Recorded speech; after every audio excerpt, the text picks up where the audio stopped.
food supplies have allowed us the leisure time we need in order to learn. And that keeps us alert and looking to the future.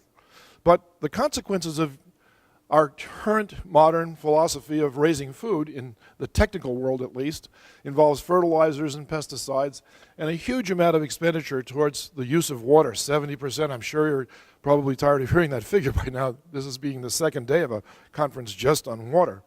But it's all tied together. Indeed, they're all tied together by the same string. And that strand, of course, is DNA. So, yes, we do get food back for all of this.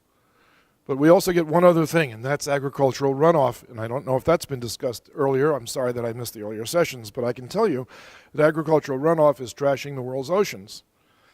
Big time. The pH of the ocean is even changing. This will be tragic if you're a crustacean. You won't be able to form calcium carbonate. My grandfather was a shrimper living in New Orleans. That's where I was born. Look what happened to the place that I was born. Just 3 big floods trashed the entire Gulf Coast all the way down to Brownsville, and now it's into Mexico as well. If my grandfather were alive today, he would be doing something else rather than catching shrimp, because there are no more shrimp to be caught in those areas. So, about 80% of us want to live in cities.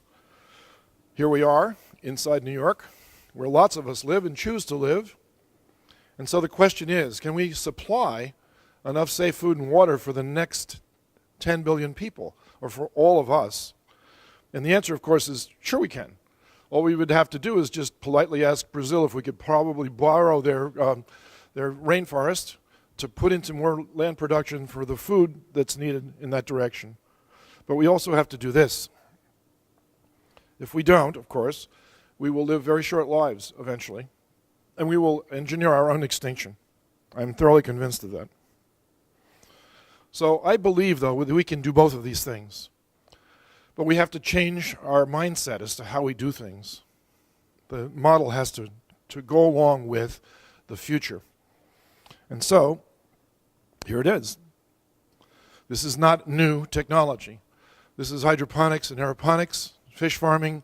Farming within the built environment is basically what I'm proposing. And I'm not the only one proposing this. This is an old concept that began in the 1930s as hydroponics at UC Davis.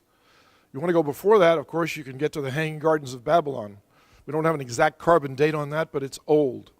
So we do know how to grow food without soil, but providing the plants with the things that it needs, and also with the things that we need. Plants need about 16 elements. They need CO2, water, sunlight. That's all. We need more than that. We need about 45 elements, and certainly not the ones that Dr. Graziano and Dr. Caldwell have alluded to before, namely arsenic and heavy metals. We want to keep those out of our environment. We want safe, clean food and water. So here's how to do it. Given a choice of controlling nothing outdoors or everything indoors, I pick indoors. And so do a lot of other people. They're doing it in Japan. They're doing it in the middle of the Arizona desert. They're doing it in Tennessee, of all places, for lettuce. They don't eat lettuce in Tennessee. They export it to other states. No, that's not true. They do eat it also. The possibilities are endless. As a matter of fact, what you're about to see is a short list of commercially available crops grown indoors. This list is 3 pages if I were to show you all of that, but there's no time. It's an amazing revelation to realize that plants can be controlled just like everybody else can be controlled in terms of information, in terms of livelihood, in terms of habitat, in terms of everything. Let's start to think this way and see where it leads.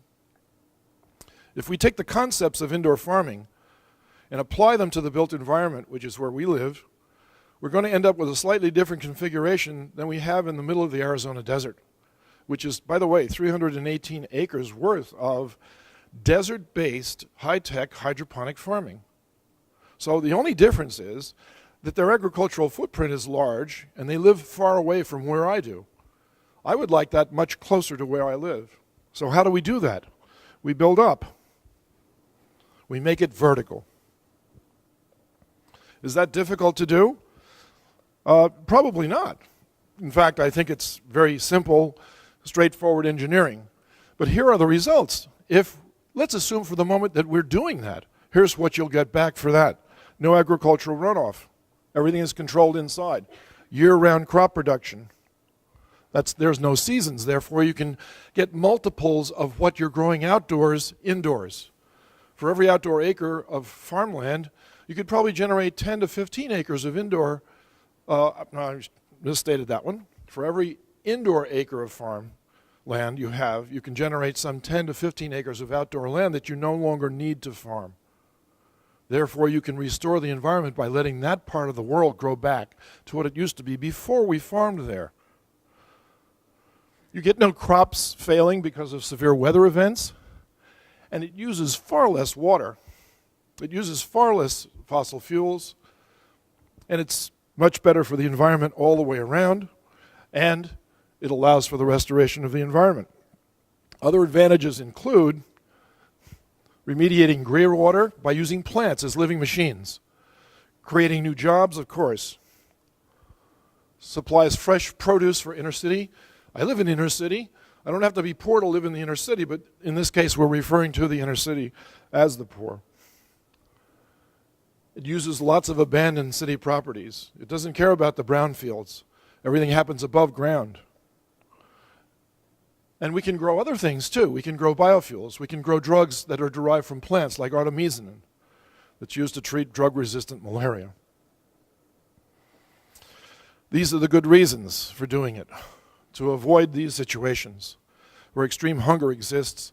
And you've seen this in a much better presentation form, where Cambodia turns out to be at the top of that list in terms of infant mortality and their lack of availability to fresh drinking water that's safe. No more food riots. So the vertical farm turns out to be one of many keys that you would like to have available if you were to control everything. Now when I say everything, I don't mean everything. I mean the main things. The flow of energy, the flow of water, the flow of nutrition. You know what that sounds like to me? It sounds like an ecosystem. Why don't we create a living environment for ourselves which matches the environment where we came from? Namely, an ecosystem. We have the tools to do this. The people that were on this program in the earlier version of this today all had the keys to the kingdom, so to speak. LED lighting, recycling water, generating high-tech buildings using lightweight, strong materials like ETFE and graphite composites. You can imagine what these buildings might look like. In fact, you might not have to imagine what they look like at all. I'll show you some pictures. So if you could have an eco-city, here's the way it would behave. And it would start with food production, because that's the way the ecosystem starts, with production of biomass. We take a vertical farm, put it in the middle of a city, and now all of the waste products become recyclable, the energy becomes recoverable, the water becomes recoverable, and you've got your NASA program on Mars, or Alpha Centauri. I'm sure there are planets that revolve around that one too. By the way, from my medical school, Story Musgrave graduated, so he was the one who helped fix the Hubble Space Telescope and gives us a big look out that way. You know what most of the astronauts are most impressed with? Looking this way.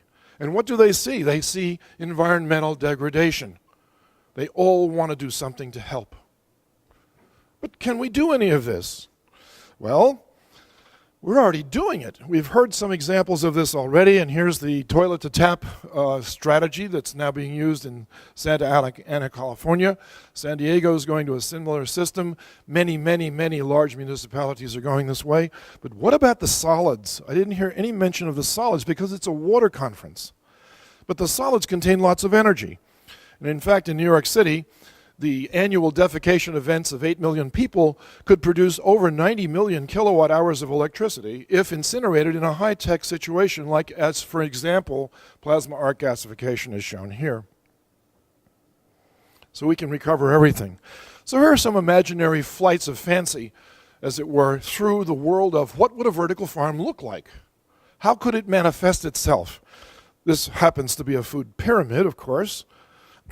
But here's a realistic rendering from a group of architects from Israel who look at this as a solution to some of their problems also.